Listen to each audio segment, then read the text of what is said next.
Most people struggle with limiting beliefs, which stops them from pursuing multiple skills or doing anything that's really hard. And I was one of those people. For a very long time, I had all these beliefs that I heard other people spew over like the course of my life. And I held on to beliefs that weren't my own, which stopped me from pursuing multiple interests, which I've always been interested in learning. And hopefully I can pass some of that wisdom to you so you don't waste years struggling with limiting beliefs. So first thing is you got to understand the people who are telling you these limiting beliefs, or think about any belief you have, you gradually, most of the time you didn't come up with it yourself. Most of the time this was a belief you've heard probably your whole life, or a belief that you just happened to hear. Like a common thing I used to hear when I wanted to learn multiple skills was a jack of all trades is a master of none. And I used to just repeat that quote when I used to remember that quote every time I wanted to learn multiple skills.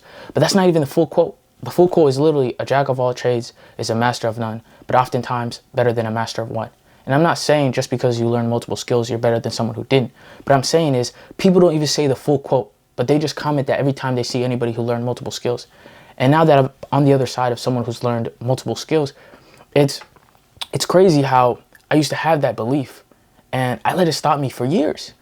And if you look at most people, and I don't want to say this in a messed up way, but most people are lazy. Most people aren't pursuing anything that's relatively hard. Most people don't listen to their curiosities or see something new and want to pursue it. Or anytime you ask them, why not do this? And they might be interested in it, they'll tell you a bunch of excuses. So if you don't have excuses and you actually have like a good amount of work ethic, you're rare automatically. Like it's crazy how as someone I used to think, nah, not really. But if you really look at most people, they just don't have a work ethic. And not to say it as like a messed up way, but that's just a fact of life. And that's why like you can't listen to them. You really can't listen to them.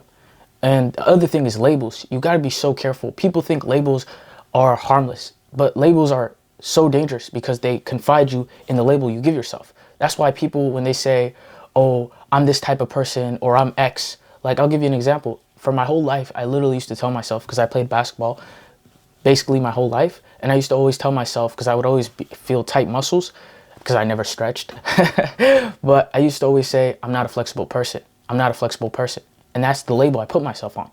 And I remember in high school, we used to take yearly flexibility tests, and I had the same PE teacher for like 3 years.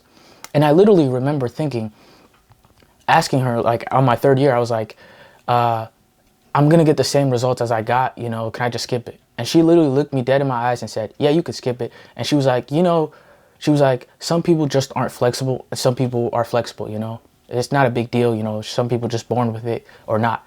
And I don't know why, but I held on the belief that she gave me for years. And then now that I'm like, people would say I'm flexible, I got the splits and a bunch of other flexibility skills. People literally look at me like, oh, you've been doing gymnastics since you were young, huh? Or how long did it take you? Oh, you must have been born flexible. Like all these preconceived notions. And I started in my 20s, which is even funnier. And the crazy part is, think about that. The hardest part wasn't even the training. The training's hard. I don't want to fool you. The training's hard. But the hardest part was getting over that limiting belief that I can actually do this. And thankfully, I got some small wins along the way, which helped me keep going. And I got wins in other areas, which helped me believe that I can do it. I just have to stick with it.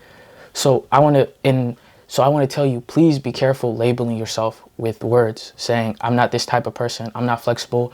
Oh, I don't have good hand-eye coordination. You should think about it as like, when we see somebody who's like weak, right? Someone who gets into the gym for the first time, who's a beginner. We don't look at them and say, you're weak. You'll forever be weak. No, we understand, oh, if they increase their weight, get stronger, hit the weights, have good programming, they'll build muscle, they'll get stronger.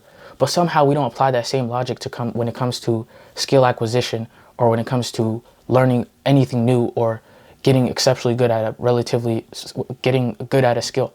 Like, where's the disconnect? And that's just beliefs, and that's why you have to anytime you catch yourself labeling yourself or someone else labeling you, you have to say no. You have to think about it as a spectrum. Instead of saying, I'm like, I'll give you another example, hand-eye coordination. Like I learned juggling and I used to think like I stuck at it and I'd be like, oh, I just don't have the hand-eye coordination for it. And instead of saying that, you should say, my hand-eye coordination isn't that good.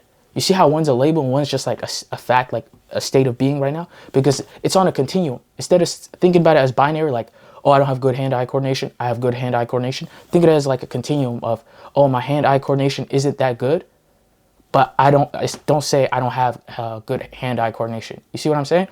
And then you could just slide the skill, right? Now that I've learned juggling and I've gotten like so many different skills, you know, I wouldn't say that, you know. And I remember literally I struggled with juggling for like a week. I kept trying it, but I couldn't even get a basic 3-ball cascade.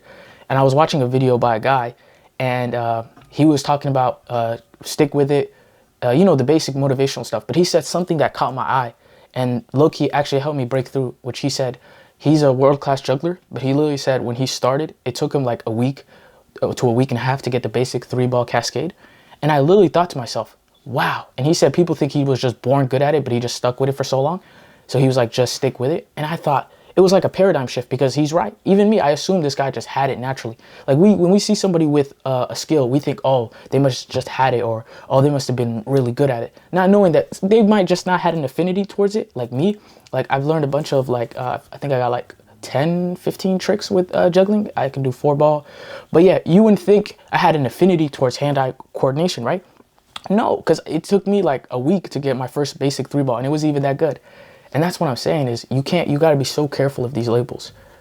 So what are some actionable steps? One is don't label yourself. Fight the urge to label yourself or other people. Think of it as like, I'm not good at this. Instead of saying, I don't have this skill, say, I'm not really that good at it right now, but I can be better. I'd rather you think positive or even neutral than negative, because then you just halt your progress so much, because half of this really is a mental battle to think you could do it.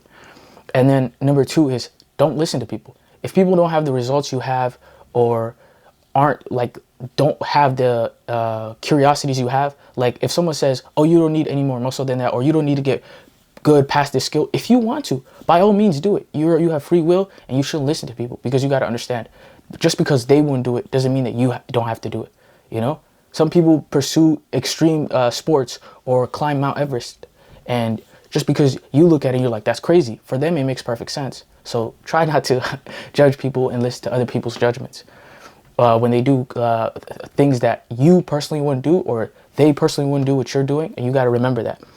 And that's pretty much it. If you you'll only get as far as the beliefs you have. So please fight the urge to not limit yourself, not listen to people, and believe you could do it. Because I promise you, you can, and you're capable, and you just got to have that mindset.